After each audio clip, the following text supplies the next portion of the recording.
Assalamualaikum students, how are you all? Hope so you will be fine and having focus on your studies. Let's take your lecture of English for today's. Very firstly, note on your diary of English. English A diary is Unit 9, paragraph number 8 and 9. And English B diary is past perfect tense, negative and interrogative sentences. Today your turn of exercises 3 and 4.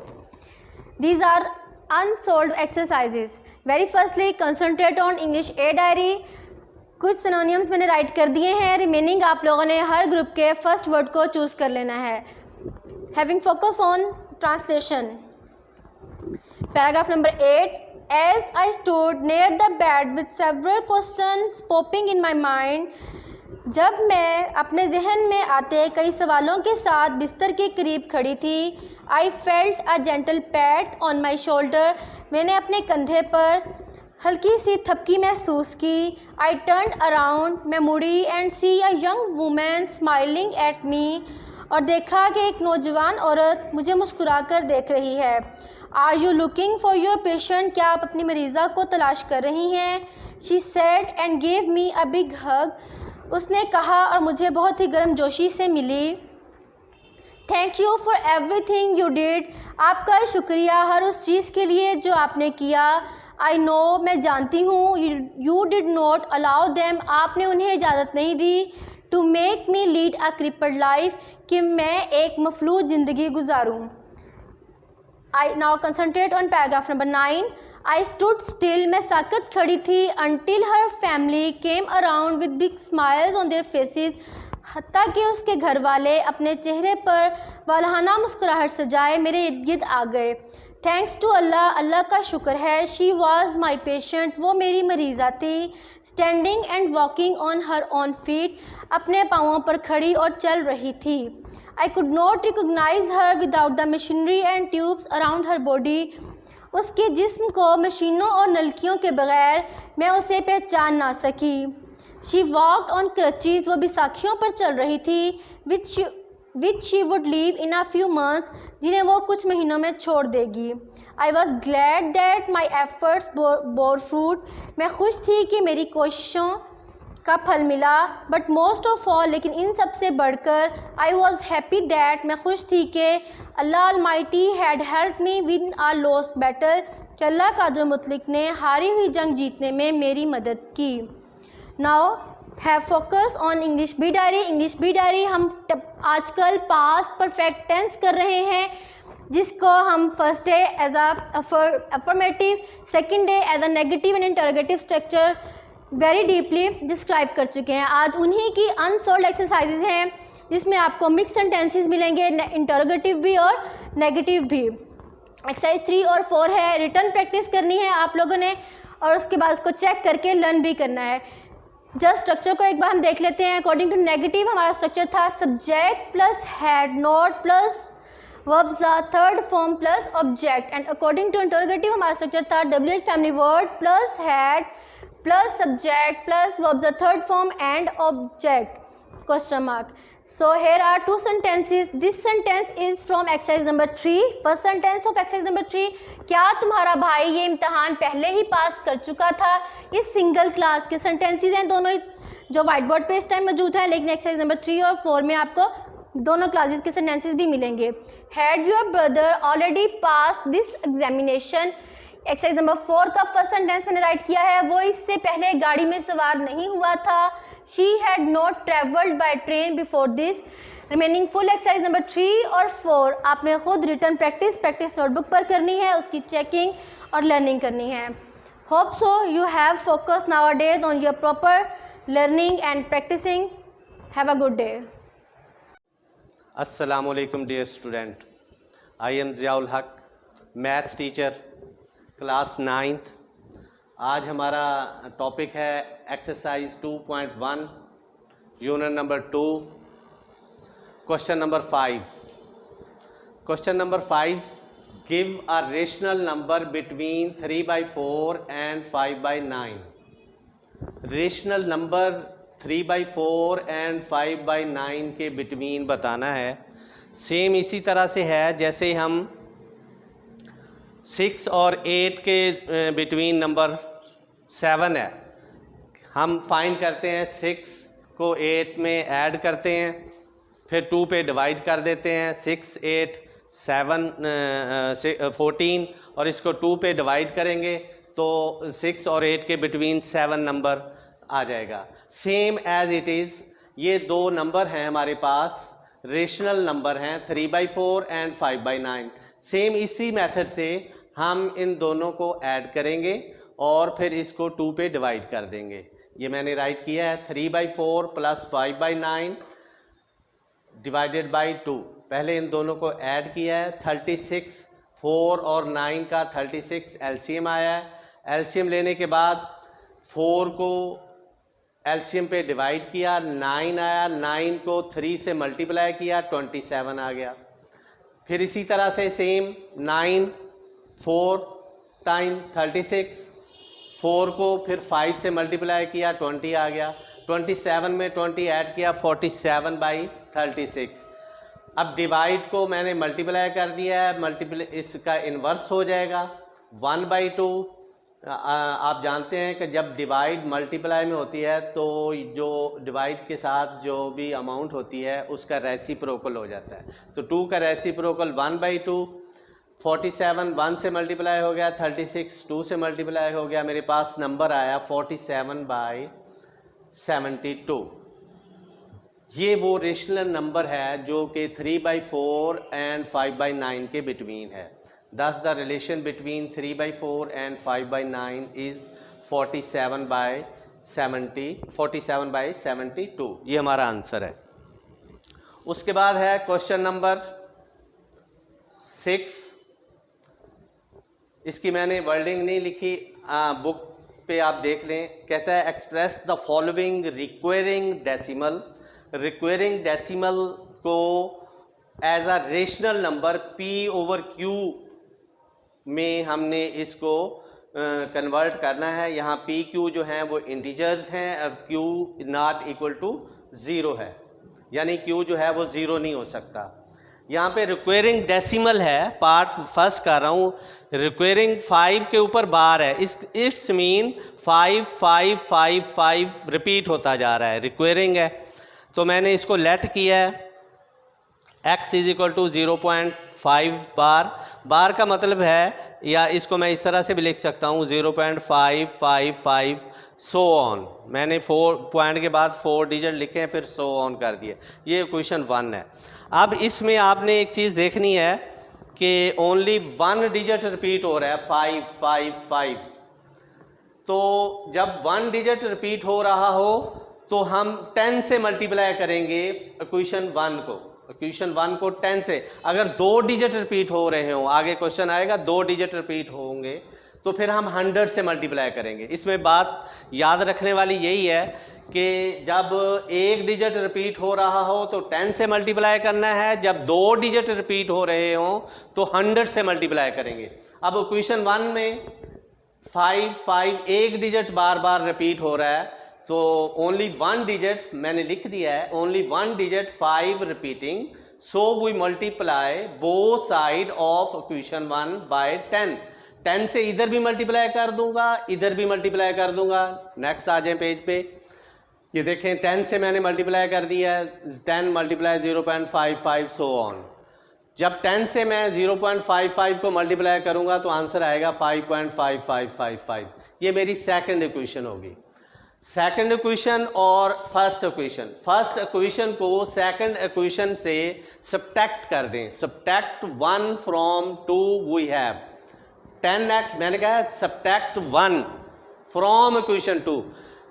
ये equation 2 का 10x है, इसकी जो left hand side है वो left hand side से subtract होगी, right hand side से सब्ट्रैक्ट होगी। 10x minus x equal 5.55 so on minus 0.55 इसके आगे। इसको माइनस किया, ये 10 में से -1x गया 9x, ये 5.55 में से 0.55 जब आप माइनस करेंगे तो आंसर ओनली 5 आएगा।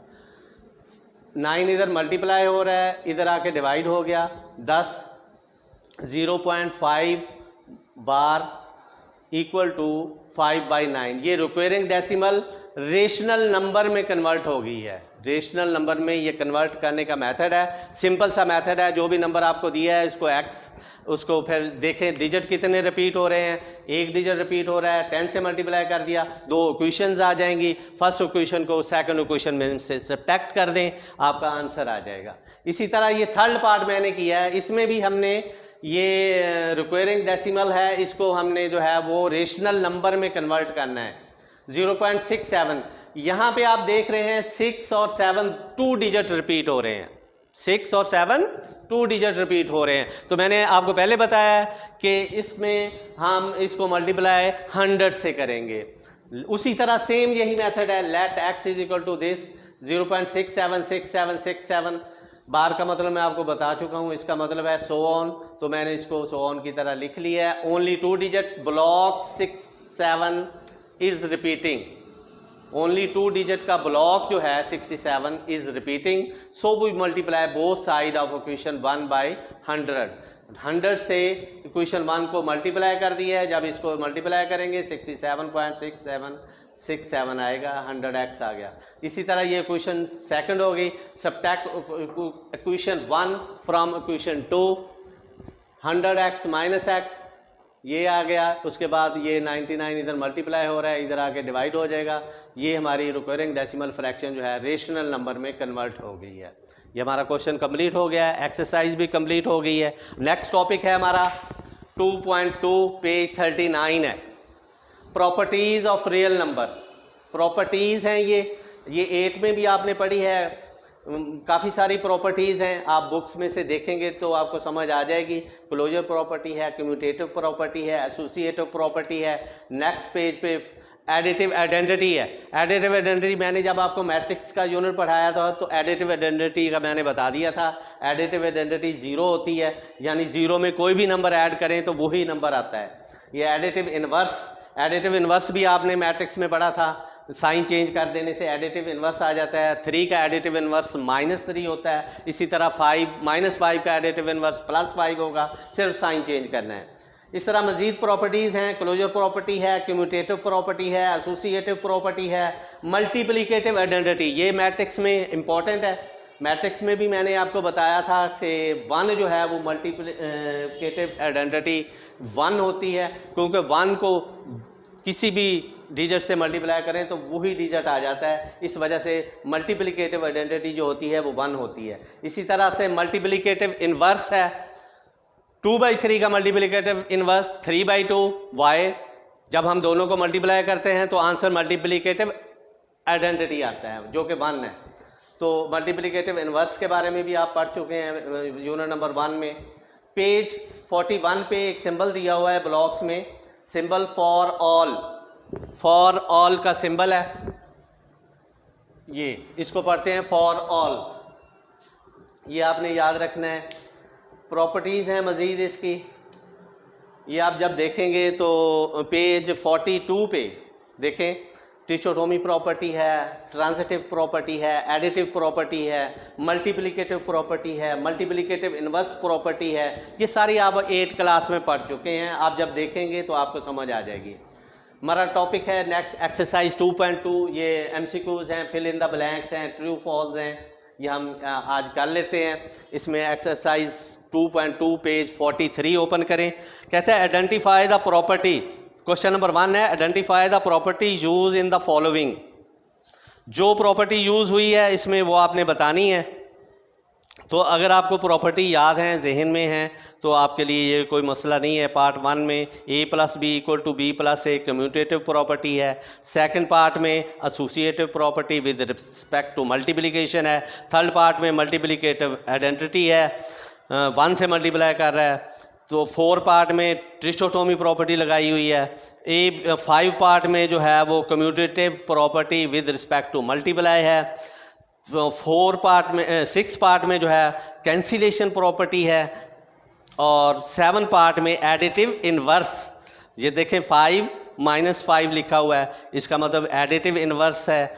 8 पार्ट में मल्टीप्लिकेटिव इन्वर्स की प्रॉपर्टी लगी हुई है, और इसी तरह से 9 पार्ट में मल्टीप्लिकेटिव प्रॉपर्टी इस्तेमाल की है। क्वेश्चन नंबर 2 है, एक स्टेटमेंट दी है उसने, 3 fill in the following blanks by stating the properties of real numbers.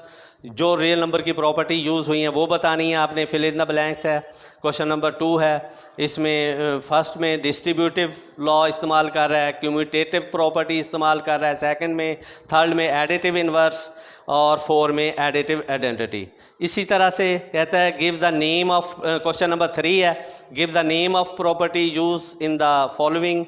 तो फर्स्ट पार्ट में एडिटिव आइडेंटिटी आप देखेंगे 0 ऐड कर रहा है इसमें, और सेकंड पार्ट में डिस्ट्रीब्यूटिव प्रॉपर्टी है, डिस्ट्रीब्यूट कर रहा है -2/3 को अंदर ब्रैकेट के अंदर जो रकमें हैं उनके साथ, और इसी तरह पाई -पाई एडिटिव इन्वर्स की प्रॉपर्टी लगा रहा है। तो अगर आपको ये प्रॉपर्टी याद है तो इसमें आपके लिए कोई मसला नहीं होगा। 4 क्लोजर प्रॉपर्टी लगा रहा है, और 5 में मल्टीप्लिकेटिव इन्वर्स, -5/8 का मल्टीप्लिकेटिव इन्वर्स -8/5, और आंसर 1 आ गया है, तो इसका मतलब है मल्टीप्लिकेटिव इन्वर्स यूज़ कर रहा है। तो यहाँ तक हमारा आज का टॉपिक था। Exercise 2.2 fill in the blanks पर मुश्तमिल है। प्रॉपर्टीज़ के नाम बताने हैं। बेटा प्रॉपर्टी आपको याद करनी पड़ेंगी। आप 8 में भी आपने पढ़ी हैं, मैंने पहले यूनिट में भी कुछ आपको जो रीड आउट करवा दी थी, तो आप इनको जो भी आपको समझ ना आए आप प्रॉपर्टी पहले याद करें, फिर उसको जो है वो एक्सरसाइज 2.2 अटैम्प्ट करने की कोशिश करें। अल्लाह हाफिज़। आज का लेक्चर कंप्लीट हो गया है। अस्सलामु अलैकुम dear student, class 9 subject physics, और आज की हमारी डायरी है प्रॉब्लम 3.1 to 3.10। सबसे पहले प्रॉब्लम 3.1, इसका क्वेश्चन रीड करते हैं। इसके अंदर क्या कहा हुआ है उसने। क्वेश्चन है, a force of 20 newton moves a body with an acceleration of 2 metre per second square, what is its mass. तो हमारे पास दो चीज़ें गिवन है। फोर्स F से रिप्रेजेंट करते हैं 20 न्यूटन, एक्सेलरेशन को स्मॉल a से रिप्रेजेंट करते हैं, वो है हमारे पास 2 metre per second. Mass m से रिप्रेजेंट करते हैं, वो हमने फाइंड करना है according to second law of motion. F किसके इक्वल होता है, ma। F is equal to ma। Find क्या करना है हमने, मास। तो ये एक्सेलरेशन यहाँ पे मास के साथ मल्टीप्लाई हो रहा है, दूसरी साइड पे जाके डिवाइड हो जाएगा, तो m is equal to F/a। अब इसके अंदर वैल्यूज पुट करते हैं। F हमारे पास कितना है 20, और एक्सेलरेशन कितना है 2, तो 20 को 2 के ऊपर डिवाइड करें, आंसर क्या आएगा 10। मास का यूनिट क्या होता है, किलोग्राम, तो इसलिए इसके साथ हमने क्या लिखा है, kg। ये हमारे पास प्रॉब्लम था 3.1 कि अगर आपके पास फोर्स और एक्सेलरेशन गिवन हो तो फिर आप फार्मूला लगाएंगे according to second law of motion, F is equal to ma, उससे आप इसको हल करेंगे। इसी तरह प्रॉब्लम है 3.2, यहाँ पे हमारे पास इसकी वैल्यूज हैं। The weight of a body is 147 Newton, what is its मास। हमारे पास वेट गिवन है और उसका हमने मास फाइंड करना है। तो हमने लिखा है weight W is equal to 147 newton. G आपको पता है ग्रेविटेशनल एक्सेलरेशन स्मॉल g की वैल्यू क्या होती है 10। मास m हमने फाइंड करना है according to weight formula. Weight का फार्मूला क्या है, W is equal to mg। तो हमने फार्मूला लगाया W is equal to mg। Find क्या करना है हमने m, तो g यहाँ पे मल्टीप्लाई हो रहा है, दूसरी साइड पे जाके डिवाइड हो जाएगा, तो इसको हम लिख सकते हैं m is equal to W/g। W कितने हमारे पास 147 न्यूटन, और g की वैल्यू कितनी है 10। 147 डिवाइडेड बाई 10, आंसर क्या आएगा 14.7। है क्या चीज़, मास। तो मास का यूनिट क्या होता है, किलोग्राम, तो इसलिए हमने क्या राइट किया, किलोग्राम।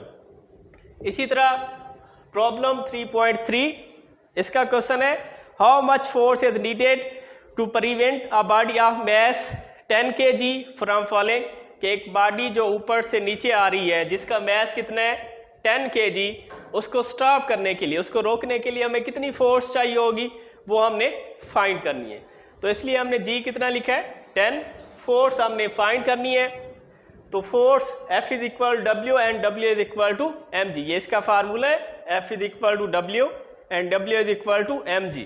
अब इसके अंदर वैल्यूज पुट करते हैं। M हमारे पास कितना है 10, और जी भी कितने हैं 10, तो 10 को 10 के साथ मल्टीप्लाई करें, 10 10 द 100 है क्या चीज़ फोर्स, फोर्स का यूनिट क्या होता है न्यूटन, तो इसलिए हमने इसके साथ एन, ये एन किसको रिप्रेजेंट करता है न्यूटन को, तो इसलिए हमने एन राइट किए। इसी तरह प्रॉब्लम है हमारे पास 3.4 में कह रहा है find the acceleration produced by a force of 100 Newton in a mass of 50 kg। तो इस प्रॉब्लम में 3.4 के अंदर हमारे पास दो चीज़ें गिवन है, एक फोर्स गिवन है और दूसरा मास। तो ये देखिए फोर्स F कितनी है 100 न्यूटन, इसका मास कितना है 50 kg।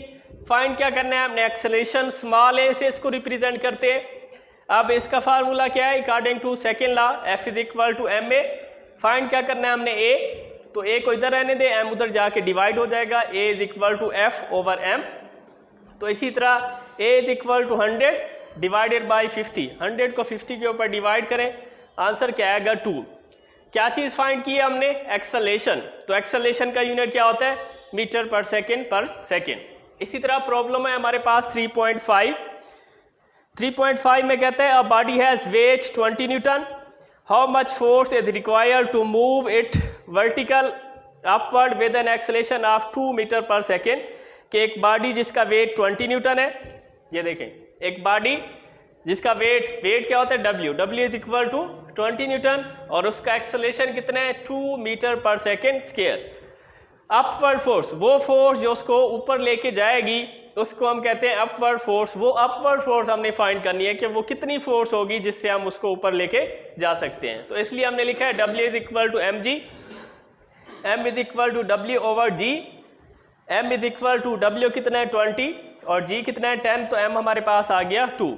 क्योंकि हमने अपवर्ड फोर्स फाइंड करनी थी, तो अपवर्ड फोर्स फाइंड करने के लिए पहले हमें सिंपल फोर्स F भी चाहिए होती है। तो इसलिए हमारे पास मैस नहीं था, पहले हमने मैस फाइंड किया है। अब फार्मूला क्या है, F is equal to M A, m कितना है हमारे पास 2 और एक्सेलरेशन भी कितना है 2, तो 2 टू द 4 न्यूटन। ये हमारे पास जस्ट फोर्स आ गई है। फाइंड क्या करनी थी हमने, अपवर्ड फोर्स। अपवर्ड फोर्स कैसे फाइंड करेंगे, जो उसका वेट है W और जो फोर्स है उन दोनों को क्या कर देंगे, प्लस कर देंगे। तो इसलिए हमने लिखा 20 + 4, आंसर क्या आ गया 24 न्यूटन। इसी तरह नेक्स्ट प्रॉब्लम है 3.6। तो प्रॉब्लम 3.6 और एग्जांपल 3.4 ये दोनों बिल्कुल सेम है, सेम फार्मूले इसके अंदर लगते हैं, सिर्फ वैल्यूज़ का फ़र्क है। तो ये आप करेंगे। नेक्स्ट प्रॉब्लम 3.7 और एग्जांपल 3.5 ये दोनों सेम है, तो ये भी आप करेंगे। उसके बाद 3.8 how much time is required to change 22 newton second momentum by a force of 20 newton. तो आपको 3.8 में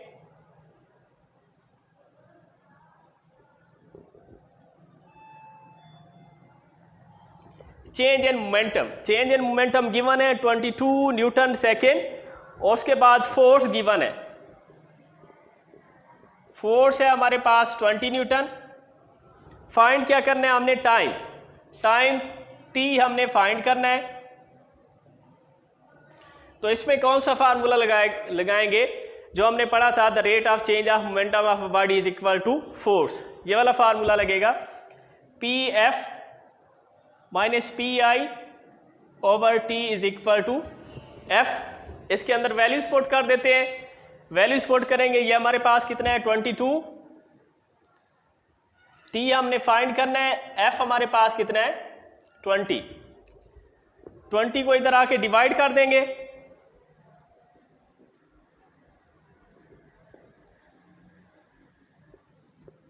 तो T हमारे पास कितना आ गया 1.1 सेकेंड। इसी तरह प्रॉब्लम 3.9 में कहते हैं how much is the force of friction between a wooden block of mass 5 kg and the horizontal marble floor, the coefficient of friction between would and the marble is 0.6। तो यहाँ पे हमने friction F find करनी है। Friction F find करने के लिए इसका फार्मूला मैं राइट कर देता हूँ। F is equal to coefficient of friction mg। तो ये तीनों वैल्यूज आपके पास गिवन है, कोएफिशिएंट ऑफ फ्रिक्शन भी गिवन है, मास 5 kg और g आप कितना पुट करेंगे 10। तो ये आपका प्रॉब्लम हो गया 3.9। इसी तरह प्रॉब्लम 3.10 में कहता है how much centripetal force is needed centripetal force हमने फाइंड करनी है। How much centripetal force is needed to make a body of mass 0.5 kg, mass given है। To move in a circle of radius, radius भी इसका given है 50 centimetre, with a speed of 3 metre per second, और उसकी जो speed है वो कितनी है 3 मीटर पर सेकेंड। तो सेंटीपिटल फोर्स का फार्मूला जैसे आपने एग्जांपल की थी, इसका फार्मूला क्या होता है, Fc is equal to mv²/r। तो आपने इसके अंदर वैल्यूज पुट करनी है और इसका आंसर राइट करना है। तो ये आपका चैप्टर कंप्लीट हो गया। ओके, अल्लाह हाफिज़। Assalamu alaikum dear student, my name is Muzammil Iqbal and I am your chemistry teacher class 9। जैसा कि आपको पता है कि हमने chapter 5 physical state and matter को कंप्लीट कर लिया था, उसके तमाम शॉर्ट क्वेश्चंस, MCQs और हमने न्यूमेरिकल्स भी कंप्लीट कर लिए थे। आज हम मूव करते हैं नेक्स्ट चैप्टर 6 की तरफ, जिसका नाम है सॉल्यूशन। ठीक है जी, सॉल्यूशन का सबसे पहले हम क्या पढ़ेंगे, इंट्रोडक्शन पढ़ेंगे। उसके बाद इंट्रोडक्शन पढ़ने के बाद सॉल्यूशन पढ़ेंगे क्या होता है, उसमें प्योर लिक्विड किसको हम कह सकते हैं, प्योर लिक्विड में सॉल्यूशन किसको कह सकते हैं। उसके बाद 2-3 डेफिनेशंस हैं, एक्वस सॉल्यूशन, उसके बाद सोल्यूट और सॉल्वेंट। इन तमाम चीज़ों को आज के हम लेक्चर में डिस्कस करेंगे, तो बी अटेंटिव। सबसे पहले हम देखते हैं सॉल्यूशन का इंट्रोडक्शन। ये सॉल्यूशन हमारे पास एक मिक्सचर होता है 2 या 2 से ज़्यादा कंपोनेंट्स का। तो होमोजीनियस मिक्सचर ऐसे मिक्सचर को कहते हैं जिसमें अज्जा की तरकीब जो है या कंपोनेंट्स की तरकीब जो है वो सेम होती है। होमो मीन सेम, 2 और मोर कंपोनेंट। अच्छा जी, लिक्विड जो है वो कई तरह के हो सकते हैं, जैसा कि हमारे पास गैस के साथ लिक्विड, जैसा कि हम एयर जो हम ब्रेथ करते हैं वो बहुत सारी गैसेस का लिक्विड होता है। उसके बाद लिक्विड में जैसा कि 2 लिक्विड्स को आपस में मिला के कोई सॉल्यूशन बना लिया, जैसा कि पानी में इंक्स के ड्रॉप डाल के सॉल्यूशन बना लिया। अच्छा जी, सॉलिड में सॉल्यूशन भी होता है, लेकिन कुछ हद तक हम उसको मिक्सचर कहते हैं, जैसे कि अलॉय, एक मेटल के ऊपर दूसरी मेटल को हम क्या कर देते हैं, कवर कर देते हैं। अच्छा जी, यही बात डिस्कस की गया, liquid solution are more common. Liquid solution जो है वो मोर कॉमन होते हैं, क्योंकि लिक्विड के अंदर जो सॉल्वेंट क्या होता है ये भी बताता हूँ। लिक्विड के अंदर जो सॉल्वेंट पाया जाता है वो होता है ज़्यादातर वाटर, और वाटर एक यूनिवर्सल सॉल्वेंट है, क्योंकि अपने अंदर तमाम पाए जाने वाले सोल्यूट को या कंपोनेंट्स को हल करने की सलाहियत रखता है। उसके बाद इंपॉर्टेंट MCQs है हमारे पास। सी वाटर रिसोर्स ऑफ 92 एलिमेंट्स, के सी वाटर जो हमारे पास 92 नेचुरली अकरिंग एलिमेंट्स का रिसोर्स है। बात समझ आ गई, ये था इसका इंट्रोडक्शन। उसके बाद मूव करते हैं हम सॉल्यूशन की डेफिनेशन की तरफ। होमोजीनियस मिक्सचर ऑफ 2 और मोर सब्सटेंस। होमोजीनियस का मैंने बता दिया है कि जिसमें कंपोनेंट्स की तरकीब जो है वो सेम होती है, उसको हम होमोजीनियस मिक्सचर कहते हैं। अच्छा जी, 2 और मोर सब्सटेंस, 2 या 2 से ज़्यादा सब्सटेंस से मिलकर, जैसा कि हमारे पास एयर वी ब्रेथ, जो हम एयर ब्रेथ करते हैं वो हमारे पास क्या होती है, एक सॉल्यूशन होती है, क्योंकि 2 या 2 से ज़्यादा कंपोनेंट्स वो मिलकर बनी होती है। उसके बाद जिंक एंड कॉपर, ये हमारे पास सॉलिड का जो है वो सॉल्यूशन है, जिसको हम ब्रास का नाम देते हैं। उसके बाद लिक्विड का सॉल्यूशन हमारे पास शुगर एंड वाटर, ये इसकी बेहतरीन एग्जांपल्स हैं। ठीक है जी, इसमें से आपने 3 भी कर सकते हैं, चाहे तो मिनिमम 2 लाजमी करनी है। अच्छा जी, अब 2 चीज़ों में डिफरेंस हमने करना है कि प्योर लिक्विड क्या होता है और सॉल्यूशन क्या होता है। इन दोनों में डिफरेंस करने के लिए एक प्रोसेस हम यूज़ करते हैं, उस प्रोसेस का नाम है इवेपोरेशन। इवेपोरेशन से हम क्या करते हैं, दोनों में डिफरेंस कर सकते हैं। कि फ़र्ज़ करें कि प्योर 2 रख ली, हमें नहीं पता, 2 सॉल्यूशन हमने रख ली एक बीकर में, दोनों को इवेपोरेशन के अमल से जब गुजारेंगे तो जो प्योर लिक्विड होगा वो सारा का सारा क्या हो जाएगा, इवेपोरेट हो जाएगा, उसमें से कुछ नहीं बचेगा। जबकि जो सॉल्यूशन होगा, यानी कि 2 या 2 से ज़्यादा कंपोनेंट का मिक्सचर होगा, उसमें से एक चीज़ क्या हो जाएगी, इवेपोरेट हो जाएगी, जबकि दूसरी क्या हो जाएगी, रेजिड्यू बच जाएगी। तो प्योर लिक्विड जो है वो सारा का सारा इवेपोरेट हो जाएगा, जबकि सॉल्यूशन में एक जो है एक कंपोनेंट इवेपोरेट कर जाएगा, दूसरा क्या हो जाएगा, बच जाएगा। अच्छा जी, उसके बाद सॉल्यूशन की प्रॉपर्टीज़ हम डिस्कस करेंगे। सॉल्यूशन क्या करता है, properties of its component. Solution में जो कंपोनेंट्स होते हैं वो अपनी प्रॉपर्टीज़ को शो करते हैं, या अपने प्रॉपर्टीज़ की अपने कंपोनेंट की प्रॉपर्टीज़ को शो करता है। उसके बाद वेरिएबल कंपोजिशन, इसमें कंपोजिशन क्या होती है, वेरिएबल होती है। वेरिएबल का मतलब ये है कि इसमें कंपोनेंट्स की कंपोजिशन जो है वो बदलती रहती है, चेंज होती रहती है। वेरिएबल से मुराद चेंज।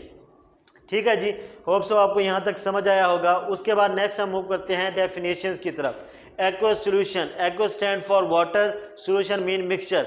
ऐसा सॉल्यूशन जो कि किसी भी चीज़ को वाटर में डिजोल्व करने से बने, a solution that made by the dissolving a substance in a water is called aqueous solution. के ऐसा सॉल्यूशन जो किसी भी चीज़ को वाटर में डिजोल्व करने से बने उसे हम क्या कहते हैं, एक्वस सॉल्यूशन का नाम देते हैं। या यूँ समझ लें कि ऐसा सॉल्यूशन जिसमें पानी का इस्तेमाल होता है, जिसमें पानी एक कंपोनेंट के तौर पे काम करता है, उसको हम कहते हैं एक्वस सॉल्यूशन का नाम देते हैं। ठीक है जी, इसकी बेहतरीन एग्जांपल्स है हमारे पास शुगर इन वाटर, शुगर जो है वो वाटर में, और सॉल्ट इन वाटर जैसा कि नमक पानी में। अच्छा जी, दूसरा हमारे पास सोल्यूट, ये सॉल्यूशन के कंपोनेंट्स हैं बच्चे, ये सॉल्यूशन के कंपोनेंट है सोल्यूट और सोलेंट। दोनों में हम डिफरेंस करते हैं कि होता क्या है। सोल्यूट ऐसा कंपोनेंट होता है सॉल्यूशन में जो कि स्मॉलर क्वांटिटी में पाया जाता है। क्या हो जाता है, स्मॉलर क्वांटिटी में पाया जाता है। जबकि सॉल्वेंट क्या होता है, ऐसा कंपोनेंट होता है जो कि लार्जर क्वांटिटी में पाया जाता है। एग्जांपल के ज़रिए से ये भी आपको समझाता हूँ कि ये कौन सा सॉल्वेंट है और कौन सा सोल्यूट है। अच्छा जी, सॉल्वेंट के अंदर ये कैपेसिटी होती है कि बहुत सारे सोल्यूट को अपने अंदर डिजोल्व कर लेता है, हल कर लेता है। ठीक है जी, और सोल्यूट के अंदर ये कैपेसिटी होती है कि सॉल्वेंट के अंदर डिजोल्व हो जाते हैं। ये भी आपको एग्जांपल से क्लियर हो जाएगा। फ़र्ज़ करें कि ये हमारे पास एक बीकर है, बीकर में मैंने क्या डाला हुआ है, फ़र्ज़ करें कि ये हमारे पास H2 है, जो आपको ब्लू लाइन से शो हो रहा है वो H2 है। ठीक है जी, ऊपर मैं क्या कर देता हूँ, कोई शुगर या फिर सॉल्ट वगैरह डाल देता हूँ। ठीक है जी, अब जब नीचे आके ये बनेगा तो ये एक मिक्सचर बन जाएगा। क्या हो जाएगा, मिक्सचर। अब मिक्सचर में देखें तो शुगर या फिर सॉल्ट की क्वांटिटी क्या है, कम है। क्या है, कम है। तो जो हमारे पास स्मॉलर क्वांटिटी में पाया जाता है उसको हमने एक स्पेसिफिक नाम दिया था सोल्यूट का। तो हम कह सकते हैं कि इस बीकर में क्योंकि शुगर या फिर सॉल्ट जो है वो कम मिकदार में है, तो इसको हम सोल्यूट कह सकते हैं कि सोल्यूट हमारे पास शुगर या सॉल्ट है। दूसरा हमारे पास शुगर के निस्बत देखें तो सॉल्वेंट क्या है, पानी है। पानी क्योंकि ज़्यादा मिकदार में पाया जाता है, ज़्यादा क्वांटिटी में पाया जाता है, तो हमने अभी कहा था कि जो लार्जर क्वांटिटी में सॉल्यूशन में पाया जाता है उस कंपोनेंट को हम क्या नाम देते हैं, सॉल्वेंट का नाम देते हैं। बात समझ आ गई। तो एक बात ध्यान में रख रहे हैं कि सॉल्यूशन में जो चीज़ ज़्यादा पाई जाती है, जो कंपोनेंट ज़्यादा पाया जाता है उसको हम सॉल्वेंट का नाम देते हैं, जबकि जो कंपोनेंट कम मिकदार में पाया जाता है, कम क्वांटिटी में पाया जाता है, उसको सोल्यूट का नाम देते हैं। ये एग्जाम्पल। अच्छा जी, उसके बाद इसकी प्रॉपर्टी मैंने दोबारा आपको रिपीट कर देता हूँ कि सोल्यूट के अंदर ये सलाहियत होती है कि वह सॉल्वेंट के अंदर क्या हो जाए, डिज़ोल्व हो जाए। और सॉल्वेंट के अंदर सलाहियत होती है, कैपेसिटी होती है कि सोल्यूट को अपने अंदर डिज़ोल्व कर सके। अच्छा बच्चे, आपको कन्फ्यूजन हो रही होगी कि मिक्सचर क्या है और सॉल्यूशन क्या है। ठीक है जी, मिक्सचर वो होता है कि फ़र्ज़ करें दो बीकर ले लेते हैं, इसमें मैं क्या कर देता हूँ, स्टोन्स भर देता हूँ, ऊपर से मैं क्या कर देता हूँ, फ़र्ज़ करें कि इसके अंदर मैंने रेत डाल दी, तो ये आपस में मिक्स तो हो जाते हैं। छोटे छोटे स्टोन्स जो हैं वो आपस में मिक्स तो होते हैं, लेकिन इतने मिक्स नहीं होते कि इनकी कंपोजिशन जो है वो सेम हो जाए। ठीक है जी, तो जो अच्छी तरह से मिक्स नहीं होते वो चीज़ हमारे पास कहलाती है मिक्सचर। उस चीज़ को हम मिक्सचर का नाम दे सकते हैं कि वो पूरी तरह से डिज़ोल्व नहीं हुए। फ़र्ज़, और इधर मैं क्या कर देता हूँ, एक तरफ वाटर डाल देता हूँ, दूसरी तरफ डाल देता हूँ इंक। तो ये जैसे इंक इसके अंदर जाएगी, इसकी क्या होगी, डिफ्यूजन होगी। डिफ्यूजन होने के बाद इसके अज्जा की तरकीब क्या हो जाएगी, सेम हो जाएगी। मतलब कि तमाम के तमाम अज्जा आपस में डिज़ोल्व हो जाएंगे, मिल जाएंगे। तो ये हमारे पास सॉल्यूशन है, ये हमारे पास मिक्सचर है, ये सॉल्यूशन है। अच्छा जी, हर सॉल्यूशन जो है वो मिक्सचर तो हो सकता है, लेकिन हर मिक्सचर जो है वो सॉल्यूशन नहीं हो सकता। ये बात इस एग्जांपल से वाज़ेह हो गई। बच्चे, ये हमारा आज का टॉपिक था। उसके बाद मैं आपको इसके निशान भी लगवा देता हूँ।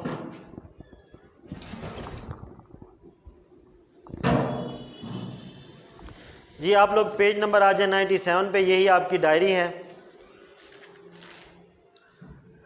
97 पे सबसे पहले इंट्रोडक्शन है। इंट्रोडक्शन को आप MCQs के लिए कर लें और इसको अच्छी तरह से रीड करना है ताकि कोई MCQ शॉर्ट क्वेश्चन भी कोई बन के आ जाए तो आपने कर लेना है। उसके बाद नीचे आ जाए सॉल्यूशन पे, तो सबसे पहले इसकी सॉल्यूशन की पहली लाइन में डेफिनेशन है, solution is a homogeneous mixture of two or more substances. उसके नीचे लिखा गया है फॉर एग्जांपल, तीन एग्जांपल दी गई हैं, आपने दो करनी है। तीसरी लाइन के बिल्कुल स्टार्ट में एग्जांपल्स हैं। For example, air we breathe in a solution is a several gases, brass is a solid solution of zinc and copper, sugar dissolve in water is example of liquid solution. उसके बाद नीचे वाले paragraph के ऊपर लिख लें आप, how can we difference between solution and pure liquid. तो हम इसे दूसरे पैराग्राफ की पहली लाइन से करेंगे। The simplest way to distinguish between a solution and pure liquid is evaporation. ये मैंने बताया है कि इवेपोरेशन से हम क्या करते हैं, इसमें फ़र्क मालूम कर सकते हैं। The liquid which evaporate completely leaving the no residue is a pure component, while a liquid which leaves behind a residue on evaporation is a solution. An alloy like brass and bronze is also homogeneous mixture. यहाँ तक। उसके बाद जो नीचे दो properties दी गई हैं वो आपने करनी है। उसके ऊपर नीचे सोल्यूशन की प्रॉपर्टीज़, ये आपकी अलहदा से शॉर्ट क्वेश्चन MCQs बन सकता है। उसके बाद आ जाए एक्वस सोल्यूशन। इसकी डेफिनेशन स्टार्ट से ही, the solution which is form by dissolving a substance in water is called aqueous solution. ठीक है जी। In aqueous solution water is always present in greater amount and term as solvent. For example, sugar in water is a table salt in water. यहाँ तक। फिर इसी line के बिल्कुल नीचे वाली लाइन के बिल्कुल एंड से, water is called universal solvent because it dissolve majority of compounds present on the earth crust. यहाँ तक ख़त्म। उसके बाद सोल्यूट है। सोल्यूट की स्टार्ट से definition, the component of solution which is present in smaller quantity is called solute. A solute is dissolved in a solvent to make solution. For example, salt in a solution made by dissolving salt in water. So in the salt solution, salt is the solute and water is a solvent। यहाँ तक। उसके बाद जो आगे वाली line है ये छोड़ दें, उससे आगे लिखा for example, soft drinks water is a solvent while other substance like sugar, salt and CO2 are the solutes। ये सॉफ्ट ड्रिंक्स की एग्जांपल दी गई है। अच्छा, आप चाहें तो ये एग्जांपल जो है सोल्यूट में भी पुट कर सकते हैं। आगे है सॉल्वेंट में भी पुट कर सकते हैं। आगे है सॉल्वेंट की definition, the component of a solution which is present in larger quantity is called solvent. Solvent always dissolve solute in the solution if more than two substances are present, one substance act as solvent and other behave as solute। for example, वही soft drinks वाली जो है वो आप example दे सकते हैं। इधर भी वही लिखा जी। यहाँ तक आपका ये ख़त्म हुआ। डायरी आप लोग करेंगे पेज नंबर 97। इसको आप अपने टेस्ट के तौर पर करेंगे। होप सो बच्चों आपको समझ आएगा, कोई इसमें मुश्किल बात नहीं है। जब आएंगे तो याद करके आइएगा। फ़ी अमानिल्लाह। अस्सलाम वालेकुम dear student, how are you. आज जो हमने बायोलॉजी का टॉपिक पढ़ना है क्लास 9, वो हमारे पास है रिव्यू क्वेश्चन चैप्टर नंबर 5 के सेल साइकिल। जो उसके आज हमने रिव्यू क्वेश्चन देखने हैं, उसमें क्या कुछ है वो आपके पेज नंबर 104 और 105 के ऊपर मौजूद है। ठीक है, सबसे पहले हम इसमें देखते हैं मल्टीपल चॉइस क्वेश्चन हमारे पास हैं कौन कौन से। मैं यहाँ से आपको जो है वो बताता जाता हूँ, आप अपनी बुक पे जो इसको निशान लगाते जाएं। ठीक है, पहले नंबर पे जो हमारे पास मल्टीपल चॉइस क्वेश्चन है, in which stage of the cell cycle each chromosome is duplicated and so it consist of 2 chromatid. कौन से फेज में जो है क्रोमोसोम डुप्लीकेट हो रहे थे, आपने पढ़ा हुआ सबसे पहले जो है वो एस फेज के अंदर जो है क्रोमोसोम की डुप्लीकेशन होती है। ठीक है, तो नंबर 1 जो मल्टीपल चॉइस क्वेश्चन है उसका बी ऑप्शन इज करेक्ट। ठीक है, एस फेज के अंदर। नंबर 2 देखें, if you observe a cell like this one, अगर आप सेल को इस तरह से देखें, ठीक है, ये मैंने डायग्राम यहाँ पे बनाई हुई है कि अगर आपको सेल जो है वो इस तरह से नजर आए तो फिर किस फेज में होगा सेल जो है। ठीक है, सेल की ये माइटोसिस की किस फेज में ये होगा। अगर हम इसको इस तरह से देखें तो आपको पता है ये क्रोमोसोम सेपरेट यहाँ पे हुए हमारे पास, क्रोमेटिड जो है वो सेपरेट है यहाँ पे। तो सेपरेशन कहाँ पे हो रही है, ये हमारे पास होती है जी एनाफेज के अंदर। ठीक है, नंबर 2 का जो है वो A option is correct, anaphase के अंदर इसकी सेपरेशन हो रही है। Next number 3, during which phase of mitosis spindles are formed. Mitosis में स्पिंडल जो है वो कहाँ पे बनते थे, हमने पहला जो उसका फेस है वहीं पे देखा था कि स्पिंडल की फॉर्मेशन हो रही थी प्रोफेज के अंदर। ठीक है, नंबर 3 का प्रोफेज के अंदर उसकी स्पिंडल फॉर्मेशन हो रही है। नंबर 4 देखें, in which stage of cell cycle the cell is preparing enzyme for chromosome duplication. Chromosome की डुप्लीकेशन के लिए सेल जो है वो अपने एंजाइम प्रिपेयर कर रहा था। ठीक है, तो वो कहाँ पे था, सबसे पहले प्रिपेयर कर रहा था एस फेज से पहले था। तो एस फेज से जो पहले हमारे पास है वो कौन सा था, G1 फेज है। ठीक है, G1 फेज में क्रोमोसोम की डुप्लीकेशन हो रही थी। इसके अलावा भी इसमें बहुत सारे काम हो रहे थे, प्रोटीन भी बन रही थी, ऑर्गेनेलिज की फॉर्मेशन भी हो रही थी, और एट द एंड जो है वो एंजाइम बन रहे थे। ठीक है, नंबर 5 की तरफ मूव करें। Number 5, which of the following stage of cell division is very different for animal and plant cell. Animal और प्लांट सेल के जो स्टेज हैं डिफरेंट कहाँ पे आता है? ठीक है, इनमें कहाँ पे डिफरेंस आया था? आखिर में जब हमने पढ़ा था साइटोकाइनेसिस, एनिमल्स में जो है वो और तरह से हो रही थी, प्लांट सेल में और तरह से हो रही थी। ठीक है, एनिमल्स में जो क्लीवेज के जरिए से हो रहा है, जबकि प्लांट सेल में जो है वो प्रो बन रही थी एट द एंड में। ठीक है, नंबर 5 का जो हमारे पास होगा वो है साइटोकाइनेसिस। ठीक है, साइटोकाइनेसिस वो स्टेज है जो कि डिफरेंट है एनिमल्स में और प्लांट के अंदर। नंबर 5 जो है इसका D option, cytokinesis is correct. Number 6 देखें, prior to cell division each chromosome replicate or duplicate its genetic material, the products are connected by a centromere and are called. ठीक है, अब यहाँ पे जो प्रोडक्ट के साथ कनेक्ट हो रही हैं, जो इस तरह से बन रही हैं डुप्लीकेट होने के बाद, उसको हम क्या नाम देंगे? उन प्रोडक्ट को, उनको हम नाम देंगे जी सिस्टर क्रोमाटिड। नंबर 6 में डी ऑप्शन इज करेक्ट है, sister chromatid. Number 7, the process of mitosis ensure that, process जो माइटोसिस का है वो क्या इंश्योर करता है? तो इसका जो है बी ऑप्शन है, each new cell receive the proper number of chromosome. ठीक है, जो ईच जो है न्यू सेल बनने वाले हैं, नंबर ऑफ क्रोमोसोम जो प्रॉपर तरीके से वो रिसीव करें। Next number 8, cytokinesis in a plant cell is characterised by, plant cell के अंदर जो साइटोकाइनेसिस हो रही है वो किस तरह से होती है? Characterised by the formation of a cell plate in the cytoplasm. ठीक है, उसके जो साइटोप्लाज्म था प्लांट सेल के अंदर, अगर आपने देखा हो यहाँ पे क्या हो रहा था, यहाँ पे सेंटर में सेल प्लेट बन रही थी। ठीक है, सेल प्लेट बन रही थी और ये फिर ये डिवाइड हो रहा था, डुप्लीकेट हो रहा था। ठीक है, नंबर सी इसका जो है वो 8 का। नंबर 9 देखें, which of the following is unique to mitosis and not a part of meiosis 1। ठीक है, मियोसिस 1 का कौन सा हिस्सा नहीं है लेकिन जो है वो माइटोसिस का पार्ट है। इसमें डी ऑप्शन है, क्रोमाटिड सेपरेट ड्यूरिंग एनाफेज। ठीक है, यहाँ पे क्रोमाटिड सेपरेट हो रहे हैं ड्यूरिंग एनाफेज में, जबकि वहाँ पे पेयर ऑफ क्रोमोसोम जो है वो सेपरेट हो रहे थे हमारे पास मियोसिस में। ठीक है जी, नंबर 9 का D option is correct. Which event distinguish meiosis from mitosis, कौन सा इवेंट है जो मियोसिस को माइटोसिस से डिफरेंट करता है? नंबर इसका भी डी ऑप्शन इज करेक्ट है, पेयरिंग ऑफ होमोलोगस क्रोमोसोम। ठीक है, क्योंकि पेयरिंग ऑफ होमोलोगस क्रोमोसोम है वो सिर्फ हमारे पास मियोसिस के अंदर हो रही थी, हमने देखा था माइटोसिस में ये वाला प्रोसेस होता ही नहीं था। ठीक है, नंबर 11 जो इसके बाद देखें, in which stage of cell cycle most cell spend their life, किस जो है वो सेल साइकिल में किस फेज में सेल अपनी ज़्यादातर जो है वक्त गुजारते हैं? वो हमारे पास था इंटरफेज। ठीक है, इसमें 90% जो है वो टाइम जो है सेल इसमें गुजारता है।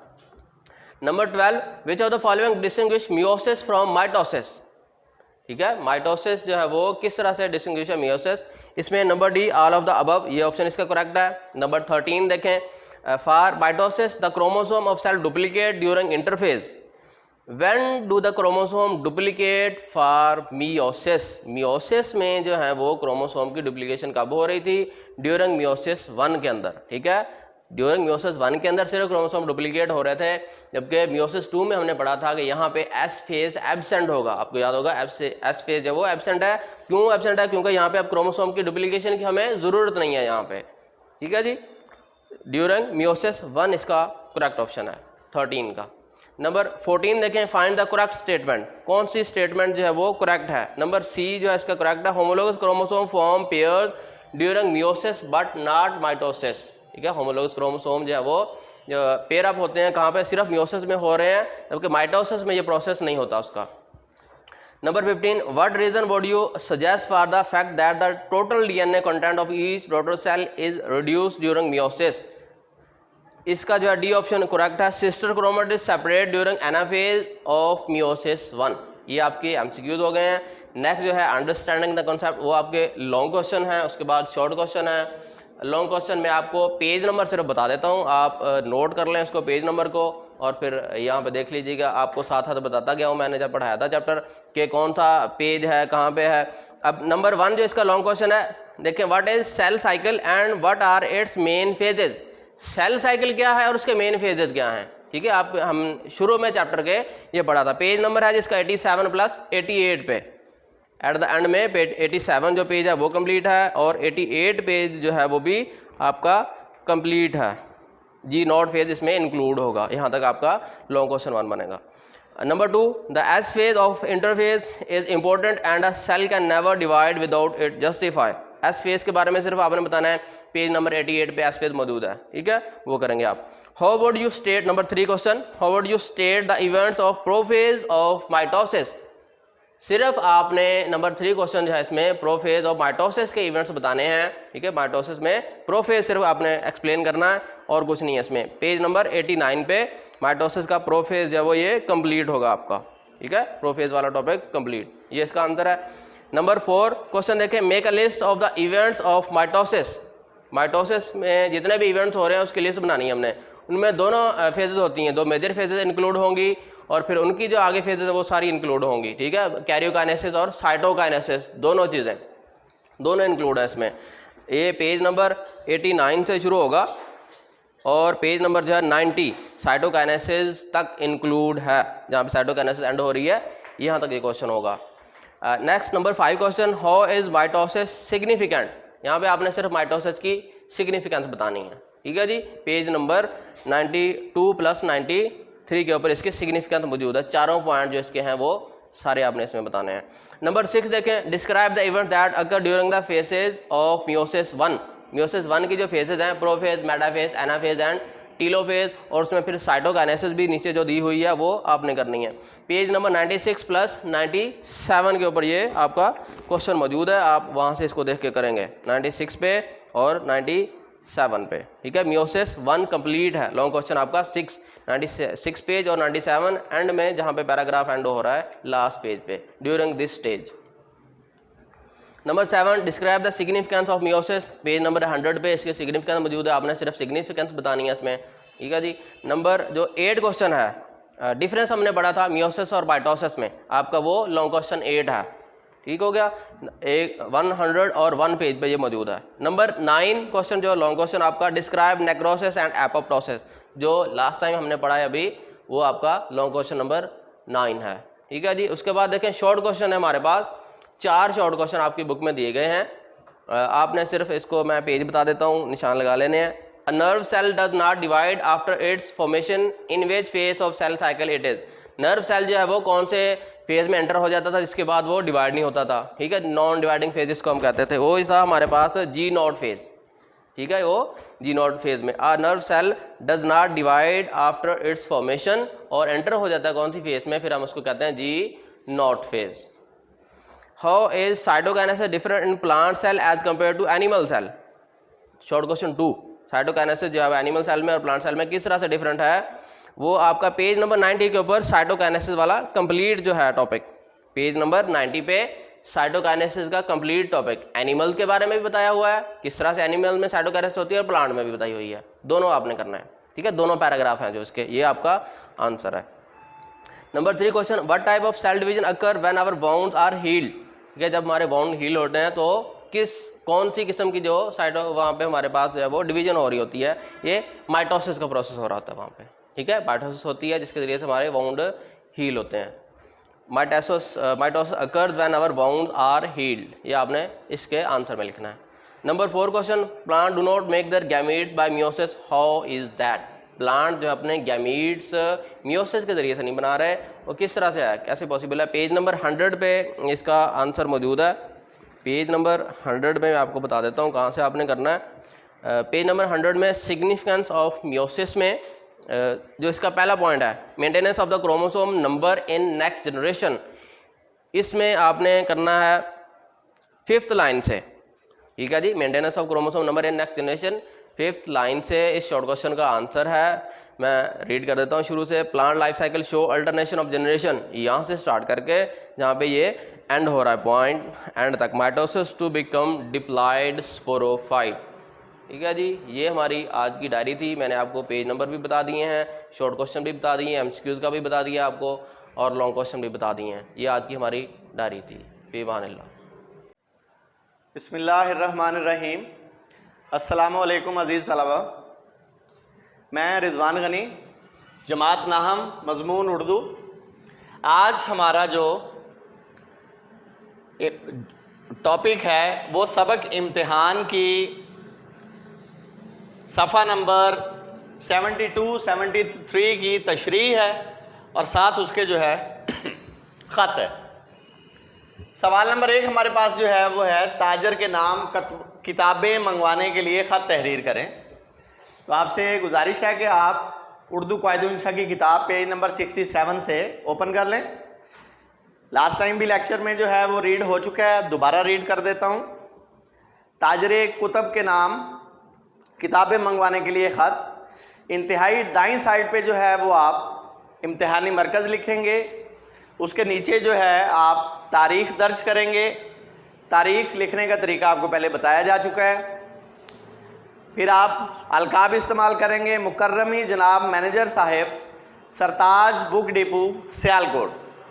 सियालकोट शहर का नेम है, कुछ भी और नेम भी लिख सकते हैं।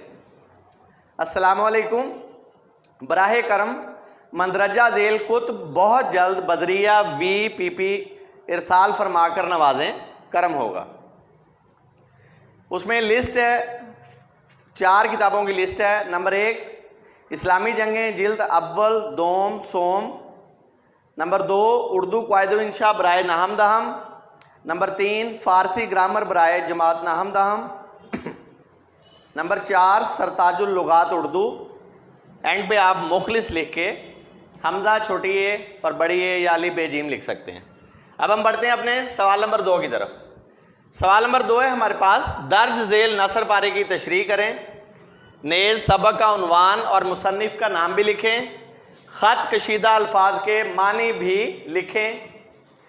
तो हम बढ़ते हैं जवाब की तरफ। याद रखिएगा, इस तशरीह के लिए हमने जो सफ़ा नंबर का इंतखाब किया है वो 72 और 73 है। हमने जिस पैराग्राफ का इंतखाब किया है वो स्टार्टिंग होता है जब दूसरों से, कंटिन्यू है, और एंड वाली लाइनिंग की जो अल्फाज हैं वो है साहिब से हुई है। तो पेज नंबर 72 पे ये इबारत जो है आपको तहरीर की हुई मिल जाएगी। अब हम चलते हैं इसके हवाला मतन की तरफ।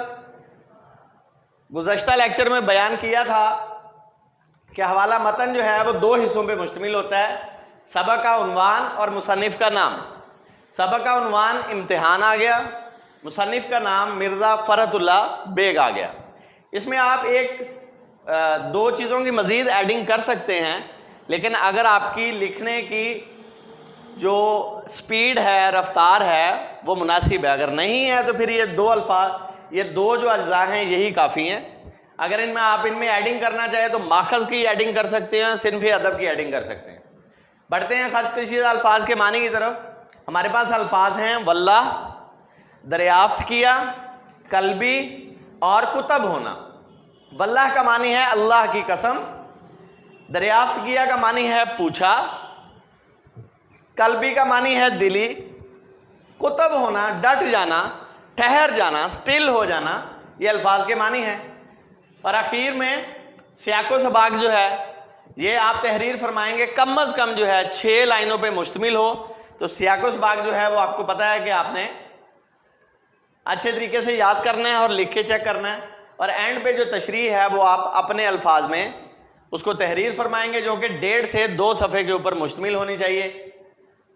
तशरीह के हवाले से और सियाक़े सवाक़ के हवाले से आप पिछला लेक्चर जो है उसको देख सकते हैं। इंशाल्लाह उम्मीद करते हैं कि आज का जो लेक्चर है और आज की जो डायरी है जिसमें सबक इम्तिहान और ख़त हमारे पास शामिल थे, ये आपने अच्छे तरीके से समझे होंगे। घर में अच्छे तरीके से याद करके लिख के ज़रूर देखिएगा। बहुत शुक्रिया, वस्सलाम। बिस्मिल्लाहिर्रहमानिर्रहीम। अज़ीज़ तलबा, अस्सलामु अलैकुम। उम्मीद है आप सब खैरियत से होंगे। आज हम जमात नहम की इस्लामियात का सबक पढ़ रहे हैं और आज की जो हमारी डायरी है वो सूरत अनफाल रकू नंबर 7 के मशकी सवाल नंबर 3 और 4, ये 2 सवाल आज के सबक में हमने पढ़ने हैं। मशकी सवाल नंबर 3 ये बोर्ड पे आपके सामने नज़र आ रहा है। सवाल भी लिखा हुआ है ऊपर और साथ उसका जवाब भी हमने लिख दिया है। आपने इस जवाब को याद भी करना है और लिखना भी है। तो सवाल नंबर 3 है, इस सबक में फ़िरऔन और आले फ़िरऔन की हलाकत और बर्बादी के क्या असबाब बयान किए गए हैं। यानी फ़िरऔन और आले फ़िरऔन को अल्लाह ने जो हलाक किया है, उनकी इस हलाकत का सबब क्या बना, कि किस वजह से अल्लाह ने उन्हें हलाक किया है। आपने रकू नंबर 7 की आयतों में पढ़ा है, 2 आयतें इस बारे में आई हैं। पहली आयत थी कदाबी आली फ़िरऔन वल्लज़ीन मिन क़ब्लिहिम कफ़रू बि आयातिल्लाह फ़अख़ज़हुमुल्लाहु बिज़ुनूबिहिम, और दूसरी आयत थी कदाबी आली फ़िरऔन वल्लज़ीन मिन क़ब्लिहिम कज़्ज़बू बि आयाति रब्बिहिम। तो ये आयतें आपने जो पढ़ी थी वो फ़िरऔन और आले फ़िरऔन की हलाकत का उसमें ज़िक्र किया गया था कि उन्होंने वक्त के नबियों को झुठलाया, अल्लाह की आयत का इनकार किया, तो अल्लाह ने उनको फिर गर्क किया, उनको सज़ाएं दी। तो इस सवाल का ये जवाब है, फ़िरऔन और आले फ़िरऔन की बर्बादी का सबब ये है कि उन्होंने अल्लाह की आयत को मानने से इनकार किया। यानी हज़रत मूसा अलैहिस्सलाम पर अल्लाह की जो आयतें नाजिल हुई, उन्होंने उसका इनकार कर दिया। हज़रत मूसा अलैहिस्सलाम ने अल्लाह की जो आयतें उनके सामने पेश की, उनको झुठलाया फ़िरऔन और आले फ़िरऔन ने, और अल्लाह के इनामात के बावजूद गुनाहों पर डटे रहे। अल्लाह ने बनी इसराइल पर काफ़ी इनामात भेजे थे। ये जो आप सुनते हैं कि मन्नो सलवा आसमान से, दस्तरखान आसमान से खाने उतरा करते थे, वो इन्हीं बनी इसराइल के लिए उतरा करते थे। तो अल्लाह के बड़े बड़े इनामात होते थे, उसके बावजूद भी ये लोग अपने गुनाहों पर डटे रहे। पहले अल्लाह ताला ने इन्हें छोटी छोटी सज़ाएं दी, फिर इन्हें नाशुक्री, नाफरमानी और कुफ्र के सबब पानी में गर्क करने का सख्त अजाब दिया। सबसे पहले इनके झुठलाने की वजह से अल्लाह जल्ल जलालुहू ने इन्हें छोटी छोटी सज़ाएं दी। यानी कभी इन पर बारिश बंद कर दी, कभी कहत साली अल्लाह ने इन पर भेज दी। ये छोटी छोटी सज़ाएं अल्लाह इनको देते थे, लेकिन उसके बावजूद भी ये लोग अल्लाह की नाशुक्री, अल्लाह की नाफरमानी और कुफ्र में मुब्तला रहे, ये बाज नहीं आ रहे थे। तो इस वजह से अल्लाह ने फिर इन्हें पानी में गर्क करने का सख्त अजाब दिया था। फ़िरऔन और आले फ़िरऔन को सब के सब को अल्लाह ने पानी में गर्क कर दिया था। तो बच्चों, ये हमारा सवाल नंबर 3 मुकम्मल हो गया। तो बेटा जी, अब हम शुरू कर रहे हैं मश्की सवाल नंबर 4। सवाल नंबर 3 भी आपने पढ़ा। अब सवाल नंबर 4 जो है, ये हमने आपके सामने बोर्ड पे राइट कर दिया है। आपने इसको याद भी करना है और अपनी नोटबुक पे इसको लिखना भी है। सवाल नंबर 4 जो है, ये इबारत का मफ़हूम लिखें। इबारत वलौ तरा इज़ यतवफ़्फ़ल्लज़ीना कफ़रुल मलाइका।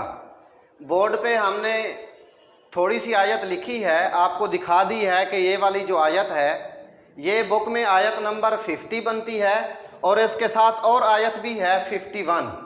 तो ये दोनों आयतें आपने बुक से देख के याद कर लेनी हैं, लिख भी लेनी हैं। वलौ तरा इज़ यतवफ़्फ़ल्लज़ीना कफ़रुल मलाइकतु यज़रिबूना वुजूहहुम व अदबारहुम वज़ूक़ू अज़ाबल हरीक़ ज़ालिका बिमा क़द्दमत अयदीकुम व अन्नल्लाह लैसा बिज़ल्लामिल लिल अबीद। ये 2 आयतें हैं। अब सबसे पहले जवाब में इनका तर्जमा पढ़ते हैं इन आयतों का। और काश तुम उस वक़्त की कैफियत देखो जब फरिश्ते काफिरों की जानें निकालते हैं, उनके चेहरों और पीठों पर कोड़े और हथौड़े वगैरह मारते हैं और कहते हैं कि अब अज़ाब आतिश का मज़ा चखो। ये उन आमाल की सज़ा है जो तुम्हारे हाथों ने आगे भेजे हैं, और ये जान रखो कि अल्लाह बंदों पर जुल्म नहीं करता।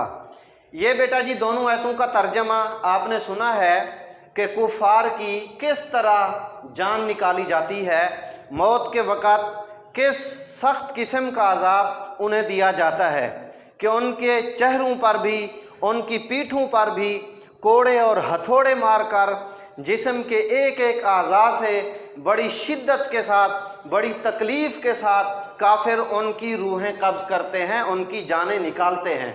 ये अल्लाह इन्हें दुनिया में भी अजाब देते हैं और फिर मरने के बाद तो आग का अजाब है ही, अजाब आतिश का मज़ा चखो। मरने के बाद तो जहन्नुम है ही इनके लिए, लेकिन इस दुनिया में भी इन्हें अल्लाह जल्ल जलालुहु अजाब देते हैं। और ये जो अजाब है, ये जो सज़ा है, ये अल्लाह का इन पर जुल्म नहीं है, बल्कि ये इनके अपने अमाल का नतीजा है। ये जो अमल करते हैं, कुफ्र और शिर्क इस दुनिया में करते हैं, नबियों को झुठलाते हैं, ये उनकी सज़ा इन्हें दी जाती है, इनके अपने किए की सज़ा इन्हें दी जाती है। अल्लाह का कोई जुल्म नहीं है इन पर। इसके बाद मफहूम है, ये हमने लिख दिया है, इन आयात में बयान किया गया है कि जब फरिश्ते काफिरों की जानें निकालते हैं तो इन्हें बहुत तकलीफ़ पहुंचाते हैं। इनके चेहरे और पुश्तों पर कोड़े और हथौड़े वगैरह मारते हैं। फिर फरिश्ते इनसे कहते हैं कि अब मरने के बाद दोज़ख की आग का मज़ा चखो, यानी काफिरों को मौत के वक्त भी अजाब दिया जाएगा और मरने के बाद भी। ये अजाब इनके गुनाहों और बुरे अमाल की वजह से है जो इन्होंने दुनिया में इख्तियार किए रखे। आखिर में अल्लाह ताला फरमाता है कि वो अपने बंदों पर बिला वजह जुल्म नहीं करता, क्योंकि वो तो गफूर और रहीम है, गफूर भी है, रहीम भी है। अल्लाह के अजाब के मुस्तहिक सिर्फ नाफरमान और गुमराह लोग ही होते हैं। इसका मफहूम मैंने आपको इसकी तशरीह मुकम्मल समझा दी है कि ये जो कुछ भी इनको सज़ा दी जा रही है, ये इनके अपने गुनाहों की सज़ा है, ये इनके अपने आमाल का नतीजा है। अल्लाह जल्ल जलालुहु बिला वजह अपने बंदों पर जुल्म नहीं करता। ये इन्हीं का किया है जो इनके सामने आगे आएगा। तो बेटा जी, ये सवाल नंबर 3 और सवाल नंबर 4 हमने पढ़ भी लिए हैं, तो इसको बोर्ड पे भी लिख दिए हैं। आपने यहाँ से इसको अपनी नोटबुक पे भी लिखना है और याद भी करना है। अल्लाह पाक हम सब का हामी और नासिर हो। वस्सलामु अलैकुम वरहमतुल्लाह। बिस्मिल्लाहिर्रहमानिर्रहीम। अज़ीज़ तलबा, अस्सलामु अलैकुम। मैं रिज़वान गनी, जमात नाहम मुतालिया पाकिस्तान के। आज का हमारा जो मौजू है वो है पाकिस्तान की नहरें। अगर आप अपनी बुक जो है लेक्चर के दौरान ओपन कर लें तो आपको पेज नंबर 76 और 77 जो है इसके ऊपर आपको ये टॉपिक मिल जाएगा। पाकिस्तान की नहरों के बारे में आज हमारा जो मौजू है। सबसे पहले पाकिस्तान की नहरों के बारे में जो तारुफ है इसकी तरफ बढ़ते हैं। तो बरसगीर पाको हिंद में अंग्रेज़ों की हुकूमत जो है उसके दौरान बहुत से बंद, बैराज और हेडवर्क्स जो है तामीर किए गए। तो 5 बड़े दरियाओं पे अंग्रेज़ों ने बंद तामीर किए और ये 19वीं सदी के आगाज़ में ये काम शुरू हुआ और आज पाकिस्तान का नहरी निज़ाम दुनिया के सबसे बड़े नहरी निज़ामों में से एक माना जाता है। तो ये इसके तारुफ में थे। अब नहर जो है इसकी अक़साम के बारे में हम बात करें तो पाकिस्तान में नहरी निज़ाम के अंदर मौजूद 4 किस्म की नहरें जो हैं वो मौजूद हैं। सैलाबी नहरें, दवामी नहरें, गैर दवामी नहरें और राब्ता नहरें। पहले टॉपिक को हम ज़ेरे बहस लाते हैं, सैलाबी नहरें। ये नहरें जो हैं इनके ऊपर हेड्स मौजूद नहीं होते। जो हेड वर्क्स है या डैम या बैराज से ये मुंसलिक नहीं होती। ये सिर्फ उन्हीं दिनों में बहती हैं जब गर्मियों के मौसम में या सैलाब के मौसम में दरियाओं में तुग़यानी आती है, तो ये नहरें जो हैं तभी बहती हैं। अदरवाइज़ ये सारा साल खुश्क रहती हैं। इन नहरों का मकसद जो है वो सिर्फ दरियाओं के अंदर जो तुग़यानी का पानी है उसको कंट्रोल करना है। फिर ये पानी जो है ये मुल्क के जो ज़रई आबपाशी का निज़ाम है उसमें इस्तेमाल होता है। तो सैलाबी नहरें जो हैं ये सिर्फ़ और सिर्फ दरिया की तुग़यानी या जिन मौसम के जिस औकात में दरिया में पानी की मिकदार ज़्यादा हो जाए उनमें ये सैलाबी नहरें जो हैं वो इस्तेमाल होती हैं। नंबर 2 हमारे पास जो है वो है दवामी नहरें। अब दवामी नहरें जो हैं ये पूरा साल बहने वाली नहरें हैं और ये किस हेड से, बैराज से या डैम से मुंसलिक होती हैं। दवामी नहरें जो हैं ये फसल खरीफ के मौसम में और फसल रबी के मौसम में जो हैं इनमें पानी जो है वो भेजा जाता है, जो कि ज़रई आबपाशी के सिस्टम को मजबूत करता है और सारा साल जो है इनमें पानी जो है वो मौजूद रहता है। नंबर 3 हमारे पास जो है वो है गैर दवामी नहरें। इनको शशमाई नहरें भी कहा जाता है। ये 6 माह चलती हैं और साल के बकिया 6 माह जो हैं इनमें पानी मौजूद नहीं होता। तो जो 6 माह ये चलती हैं इनमें हमारे पास जो फसल खरीफ की मौसम है, फसल का मौसम है अक्टूबर, नवंबर, दिसंबर, उनमें ये चलती हैं। और जो गर्मी का मौसम है हमारे पास मार्च, अप्रैल, मई, उनमें इनमें पानी जो है वो मौजूद नहीं होता। ये नहरें जो हैं ये भी दवामी नहरों की तरह किसी हेडवर्क्स, बंद या बैराज के साथ जो है वो मुंसलिक होती हैं। अब हम बढ़ते हैं अपने आखिरी टॉपिक की तरफ, वो हमारे पास है राब्ता नहरें। तो राब्ता नहरें जो हैं ये हमारे पास नाम से ही जाहिर है, ये 2 दरियाओं के दरमियान आपस में राब्ते का काम करती हैं। पाकिस्तान में 2 किस्म के दरिया जो है वो मौजूद हैं, मशरकी दरिया और मगरबी दरिया, जो कि हमने पिछले टॉपिक्स में पढ़े। तो हिंदुस्तान की तरफ से जो हमारे पास दरिया आते हैं वो हमारे पास है रावी और सतलुज, वो मगरबी दरिया कहलाते हैं। और जो हमारे पास मशरकी दरिया हैं, जो कि सिंध के मामन दरिया के टॉपिक में हमने पढ़ा था, जेहलम और चनाब। तो क्योंकि भारत ने रावी और सतलुज में नहरें निकाल के उनके पानी को अपने इस्तेमाल के लिए रखा हुआ है, तो हमने क्या किया है कि हमने जेहलम, दरिया जेहलम और दरिया चनाब से नहरें निकाल के हमने वो पानी जो है दरिया रावी को और दरिया सतलुज को प्रोवाइड किया है, ताकि हमारा जो निज़ाम आबपाशी है वो ज़रई काम के लिए इस्तेमाल हो सके। तो प्यारे बच्चों, आज का ये हमारा टॉपिक था पाकिस्तान की नहरें। तो आपसे गुजारिश है कि आप घर में इस टॉपिक को अच्छे तरीके से पढ़ें, फिर याद करें और लाजमी जो है लिख के इसको चेक कीजिएगा। बहुत शुक्रिया, वस्सलाम।